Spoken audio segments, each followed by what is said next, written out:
APJ Abdul Kalam का एक किस्सा सुना है?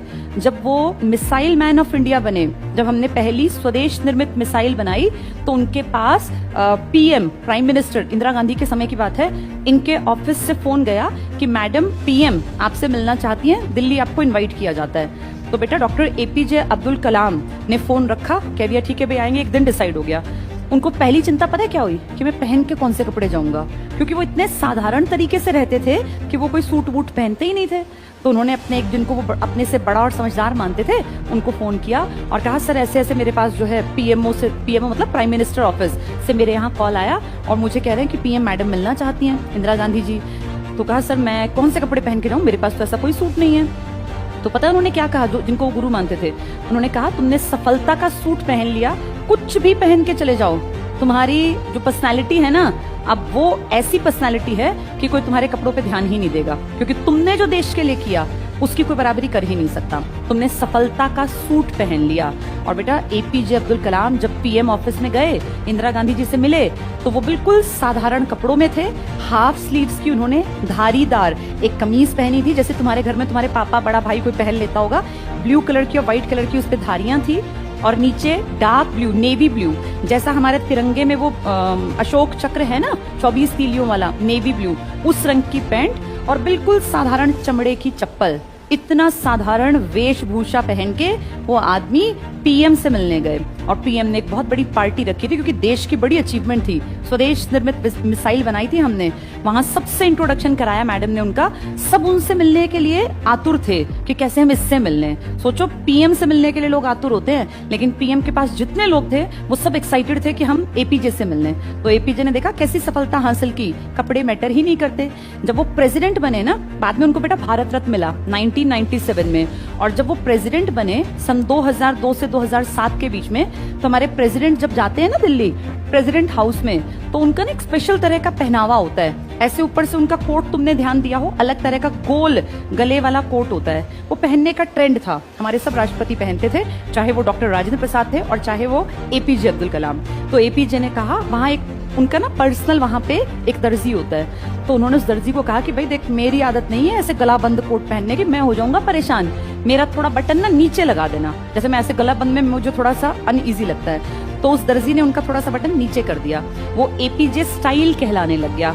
तो एपीजे ने कपड़ों में कभी स्टाइल नहीं दिखाया, लेकिन अपना एक स्टाइल डेवलप कर लिया। उसके बाद तुम बहुत सारे लोगों को देखोगे जिनके कोट वो यहाँ से बंद गले वाले नहीं है, थोड़े से नीचे हैं, मतलब वो कंफर्ट को सबसे ज्यादा इंपॉर्टेंस देते थे। जब उन्हें भारत रत्न मिला था ना 1997 में, तो वहां भी थोड़ा सा एक तो ना बेटा ऐसे शॉर्ट्स पहन के नहीं जा सकते, राष्ट्रपति भवन में मिलता है वो एक हॉल में, तो वहां पीएम हमारे बड़े बड़े सारे मंत्री बहुत बड़े बड़े लोग बैठे होते हैं। तो वहां 1997 में डॉक्टर एपीजे का नाम बोला गया, उनको भारत रत्न लेने आना था। तो उससे पहले ना एक प्रॉपर ड्रेसिंग सेंस होती है कि भाई कैसे कपड़े पहन के जाने हैं, तो वो टाई लगा के गए हुए थे। बार बार टीवी पर वो दिख रहा था कि भाई आज भारत रत्न बट रहे हैं, तो नेशनल टीवी पर आया करता था। तो वो ना उस टाई में इतना अनईजी फील कर रहे थे, बार बार अपनी टाई को ढीली करते थे, मतलब उनको ऐसे कपड़ों का, ऐसे स्टाइल के कपड़ों की आदत नहीं थी, बहुत साधारण थे। आज तक हम बेटा रिस्पेक्ट करते हैं, रिगार्ड करते हैं उनको। गए हुए 10 साल हो गए, 2015 में उनकी डेथ हो गई थी, 2002 से 7 तक वो तुम्हारे देश के प्रेसिडेंट रहे थे, उससे पहले उनको भारत रत्न मिल गया था, और उससे पहले उन्होंने मिसाइल मैन का एक होता ना खिताब वो हासिल कर लिया था। आज 10 साल बाद भी उनका नाम धूमिल नहीं हुआ, उनका नाम रिस्पेक्ट से लिया जाता है। कारण बहुत अच्छा बोलते थे, बहुत मेहनती थे, ईमानदार थे। जब वो एक्सपायर हुए ना, तो लोगों को लगा कि भाई इसकी तो फैमिली नहीं थी, तो करोड़पति हो गया होगा, पता नहीं कितना पैसा जोड़ा होगा, क्योंकि शुरू दिन से कमाते थे, जिस दिन से बड़े हुए तब से पैसे कमाते थे। पता है क्या मिला उनकी टोटल इनकम में? उन्होंने अपने जीते जी अपना सारा पैसा लोगों की भलाई के लिए दान कर दिया। कभी अनाथालयों में, कभी लड़कियों के शादी ब्याह में, कभी किसी अनाथ की पढ़ाई में, कभी वृद्धाश्रम में। कोई भी बहुत बड़ा अमाउंट उन्होंने अपने लिए नहीं रखा। कितने ग्रेट आदमी थे बेटा। कुछ लोग लालची होते हैं, सोचते हैं कल को हम बुढ़े होंगे, हमारे पास पैसे होने चाहिए वरना हमारी कोई केयर ही नहीं करेगा, है ना।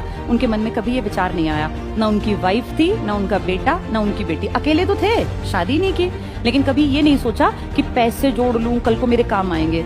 जितने पैसे आते साथ के साथ दान में, अच्छे कामों में, सोशल वर्क में लगा दिया। आज उनका नाम लेने वाला उनका बेटा नहीं है, लेकिन उनका नाम लेने वाले हम जैसे कितने लोग हैं, और हम कितनी रिस्पेक्ट देते हैं, कितना रिगार्ड करते हैं। कि लाइफ हो तो एपीजे अब्दुल कलाम जैसी, कि जिन्होंने पूरी जिंदगी समाज का, देश का भला किया। मैं ये नहीं कहती कि हम सब वैसे बन जाएंगे, हमारी काबिलियत उतनी नहीं है, लेकिन हम कुछ कुछ तो अच्छा सीख ही सकते हैं बेटा, कि हम कपड़ों के पीछे पागल ना हो।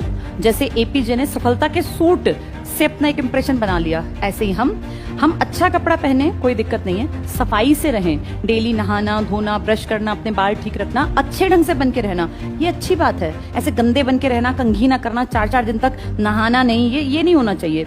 साफ सुथरे रहो, सुबह टाइम से उठो, ब्रश करो, पर्सनालिटी पे काम करो, लेकिन उस पर्सनालिटी में सिर्फ बाहर का अपीयरेंस ना हो, बौद्धिक रूप से भी सबल बनो।